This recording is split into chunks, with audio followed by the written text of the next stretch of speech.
오늘 아침 새로운 의혹이 제기됐는데 이른바 기억하시죠? 뉴스타파와 신앙림 씨가 보도했던 가짜뉴스 의혹을 받고 있는 윤석열 검사가 커피 타주면서 저축은행 사건을 무마시켰다. 이미 김만배 씨 등은 전혀 사실이 아니다라고 부인했던 그 가짜뉴스를 이재명 대표 측이 대선 하루 전에 선거운동 문자로 이걸 이른바 살포했다라는 의혹을 국민의힘의 박성중 의원실에서 제기했습니다. 함께 보시죠. 오늘 아침 제기된 새로운 의혹인 셈인데 국민의힘 박성중 의원실 자료에 따르면 이재명 대표 공식 선거운동 문자로 이재명 억울한 진실 뉴스타파 윤석열 커피 보도 기사를 지난해 3월 8일 대선 하루 전이죠. 475만 1,051건을 발송했다는 겁니다.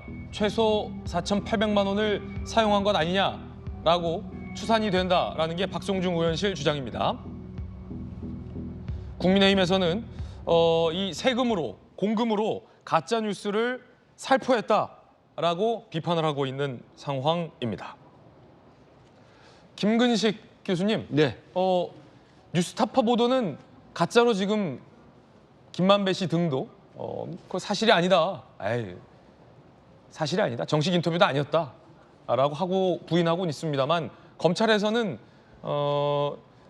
의도가 있는 이른바 여론 왜곡으로 의심하고 있는 상황이잖아요. 그렇죠. 그 상황에서 대선 하루 전에 이재명 대표가 선거운동 문자로 이른바 가짜뉴스 의심받고 있는 요거를 살포했다. 박성중 의원실 자료인데 어떻게 보십니까?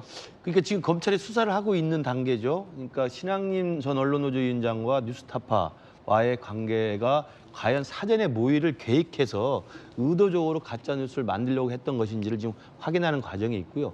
그 이후의 정황은 분명히 부적절한 거래나 대가 교환이 있었다는 것은 지금 드러나 있기 때문에. 김만배 씨가 1억 6천이었나요? 그렇죠. 그 무슨 책값으로 그렇게 줬다는 것이기 때문에 그런 부분에 대한 설명들은 이제 검찰 수사 결과를 통해 나타날 것 같은데 오늘 일부 언론에서 보도한 내용은 좀 더 이제 진전된 이 가짜 뉴스의 이제 확산 효과를 보여준 건데 대선 하루 전날에 이재명 대표 본인 명의의 선거운동과 관련된 문자를 발송할 수가 있습니다. 저희들도 선거 때 보면 문자 발송으로 본인의 이야기를 많이 알리거든요. 그 내용을 이제 저 뉴스타파가 선거 3일 전에 보도했던 그 내용을 그대로 받아서 이재명의 억울한 진실 해가지고 퍼나른 거죠. 그러니까 두 가지로 퍼날라지는 거죠. 처음에는 뉴스타파에서 녹취 파일이 전적 공개됐다고 이야기하면서 마치 이게 사실인 양 이야기되면서 각종 언론사가 그걸 인용해서 퍼날랐고 그다음에 또 하나는 후보 본인인 이재명 후보 당사자가 475만 건의 대량의 문자로 저걸 쏜 거예요.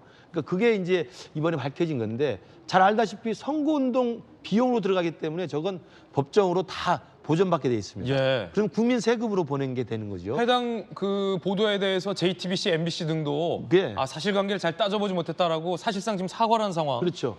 그러니까 가짜뉴스로 확인됐기 때문에 그 기사를 인용해서 보도한 다른 언론사들도 그 얘기를 하고 있는 건데 이재명 대표도 물론 이제 본인도 몰랐다. 이게 가짜뉴스인지 몰랐다고 할 수 있습니다만 어찌됐든 국민 세금으로 보전받는 법정 선거 비용 내에 문자 발송을 475만 건 했다는 것이고요.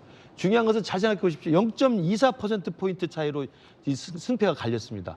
24만여 표 차이로 제가 알고 있는데 475만 명에게 문자를 보냈습니다. 거기서 만약에 24만 명 중에 12만 명만 마음이 바뀌었으면 대선 승패가 바뀌는 거예요.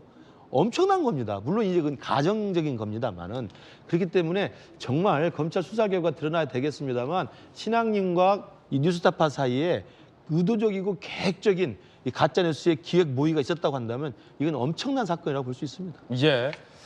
이에 대해서 민주당 측은 검찰이 2년간 먼지털이식으로 이재명 대표 측에 대해서 수사를 했지만 구체적인 증거를 못 찾은 거야말로 세금 낭비다. 라고 반박하는 입장도 조금 전에 나오고 있습니다. 서로 여야가 세금 낭비하고 있다라고 비판을 하고 있는 그런 상황인데 강력계 형사 출신의 박성배 변호사님 두 가지잖아요. 이재명 대표가 가짜 뉴스인 줄 모르고 일단 유리한 내용이니까 다 보통 양당 모두 다 본인에게 유리한 보도는 문자로 발송하긴 하거든요. 그랬을 수도 있고 아니면 뭐 검찰 일각에서 의심하는 것은 이게 과연 이제 김만배 씨와 신앙림 씨 차원선에서의만 교감이냐라는 부분도 의심하고 있고 지금 수사가 진행되고 있는 걸로 알고 있습니다만 네네. 어떻게 보십니까? 일단은 국민의힘 측에서는 충분히 문제 제기를 할 만한 사안이긴 합니다. 전반적인 사실관계가 틀렸음을 전제로 한다면 분명히 대선에 영향이 상당했을 텐데 이 영향력을 미칠 수 있을 만한 기사를 후보 당사자가 퍼뜨렸고 앞으로 이런 일이 벌어져서는 안 되겠다는 차원에서 문제 제기를 할 수 있을 법한데 다만 그 뉴스타파 그 기사 내용이 허위인지 모르는 상황에서라면 당사자로서 충분히 퍼뜨릴 수 있는 기사이고 예. 그 반면에 사전에 만약 알았다면 이와 같은 뉴스를 퍼뜨렸다는 건 죄질이 매우 불량하죠. 그렇지만 그 단계까지 논하기에는 아직까지는 너무 설이 있고 아마 검찰이 이 부분 수사를 집중적으로 해갈 것으로 보입니다. 이 사건은 단순히 이 보도 내용이 허위였다는 수준에 그칠 만한 사안이 아닐 뿐만 아니라 검찰이 바라보고 있는 시각 자체도 단순히 명예훼손이 그치는 것이 아니라 공작 수준에 이르지 않았는가 사건 전모를 파헤쳐 보려는 시각을 가지고 있는 상황이라 그 실체관계를 어느 정도 규명해 내느냐에 따라서 당시 이재명 대표의 행위가 어느 정도 정당화될 수 있을지가 가늠될 것 같습니다. 다만 검찰의 수사가 만만치는 않아 보이는데 여러 가지 쟁점을 뚫고 나가면서 무엇보다 관련자들의 적극적인 협조가 필요해 보입니다. 어느 정도 이 난관을 돌파해 나갈지를 지켜봐야 할 것 같습니다. 예.